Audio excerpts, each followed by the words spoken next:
Hello. Welcome to my channel. It's me again, Sheila Lemon. Today, we're going to cook kare kare. So, magluluto ako ng kare kare and then ipapakita ko sa inyo kung paano ako magluto ng kare kare na gamit yung pork pata.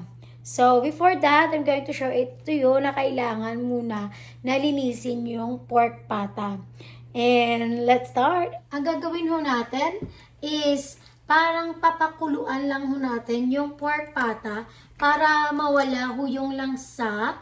At saka, di ba minsan pag kumukulo yung pork or ang meat, may mga black sa gilid ng casserole natin. So, eto yung gagawin natin para kunin natin, parang linisin lang ho natin yung pork pata. So, meron na akong pinakuluang tubig. So, ilagay na lang natin yung pork pata. Like 5 minutes. And then, pwede na natin ikunin ulit. Parang palinisin lang siya. Especially sa bone niya, diba? May lumalabas na itim kapag nag-ano siya. So, kailangan linisin natin siya. After this, ipapakita ko sa inyo kung anong mga ingredient natin. Okay? So, tapos na, like 5 minutes. So, pwede na natin kunin yung pork pata. Nakikita nyo na mayroong mga ganito-ganito. So, parang nilinis yung ano niya. Separate natin yung ang pata ng baboy. At saka pwede na natin itapon yung tubig. Kung nakikita nyo to, diba para kayo may nakita kayo na itim sa bone. Ayan. Ayan, linisin nyo lang yan. Ganyan nyo yan. Para hindi madala. So, parang palinis lang yan. Yung pagpakulo natin. Konti, like mga 5 minutes. Ayan, nakikita nyo, yung mga itim-itim sa bone. Sa cut na bone na, ayan, makikita nyo. Ayan. So, linisin nyo yan. Kunin nyo. So, tapos na, itapon na lang natin yung tubig na pinakuluan or na hinugasan ng pork pat. Sa pork kare kare, so kailangan natin yung pork pata na kanina nilaga ko, parang lininis ko lang siya like 5 minutes. And then, mayroon ho tayong, gagamit ho tayo ng talong or eggplant.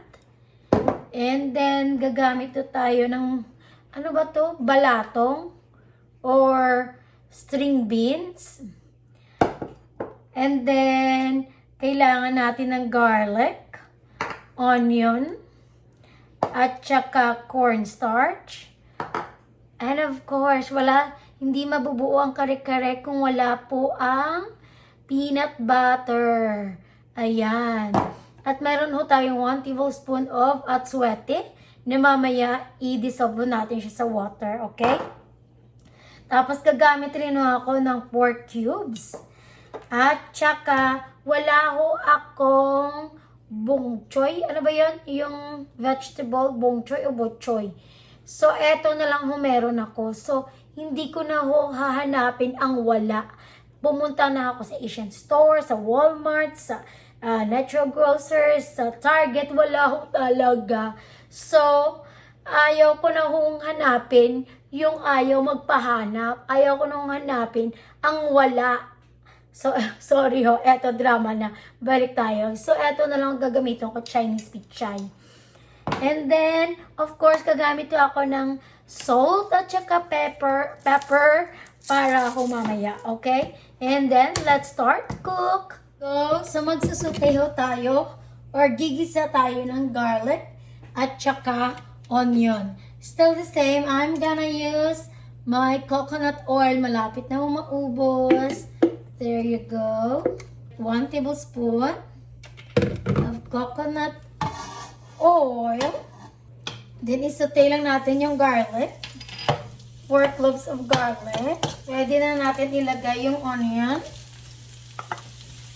Medyo luto na yung onion natin. Ilagay na natin yung pork pata natin.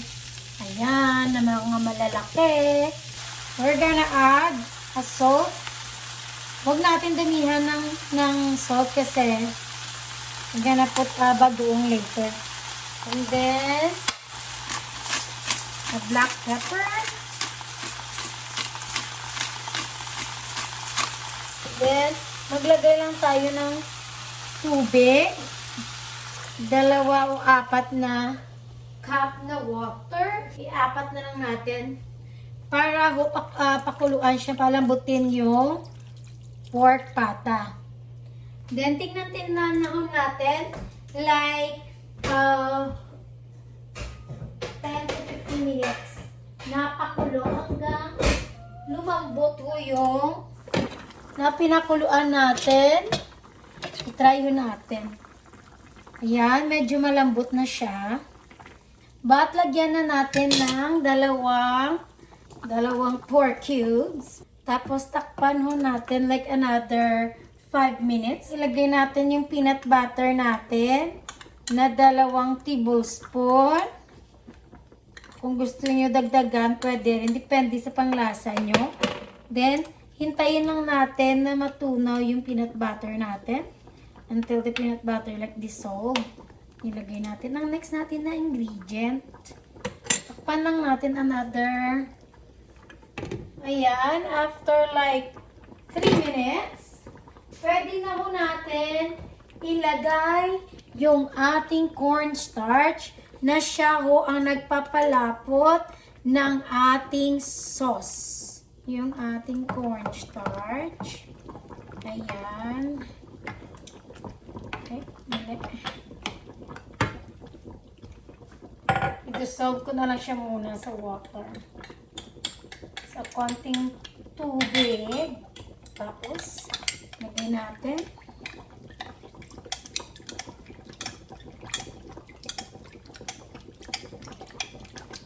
Ayan. Ilagay natin ang ating, pwede na natin ilagay yung ating atswete na dinissolve ko kanina sa water. Pwede na yan. Ayan. Ayan.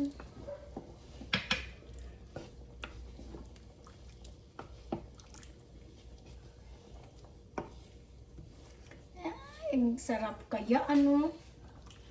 So, ayan, after 3 minutes, pwede na natin ilagay yung ating talong. Ayan, yung talong natin, yung eggplant natin, ilagay natin. Kasama ang ating string beans or yung balatong. O yung string beans natin. Then, palutuin lang natin yung eggplant natin or yung talong at saka string beans, yung balatong hanggang like 3 minutes. And then, ilagay natin yung Chinese pichay ko. Wala akong bokchoy or ano ba yung tawag doon. Sorry, ayoko nang hanapin yung wala. So, maglagay tayo ng pichay or Chinese pichay.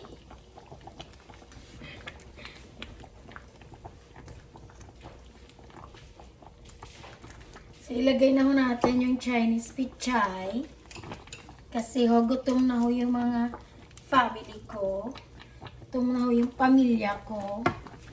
So, excited na sila na tikman yung aking pork kare-kare.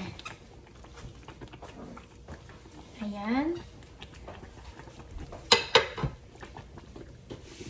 Palutuin lang natin yung Chinese pichay. After 2 minutes, luto na yung ating pork kare-kare.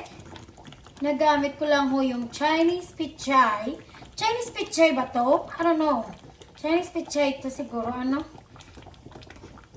Ayan, and then pwede na natin i-serve at tikman natin yung pork kare-kare natin, okay? Yung aking pork kare-kare. Ito, nilagyan ko ng bagoong. Konti lang.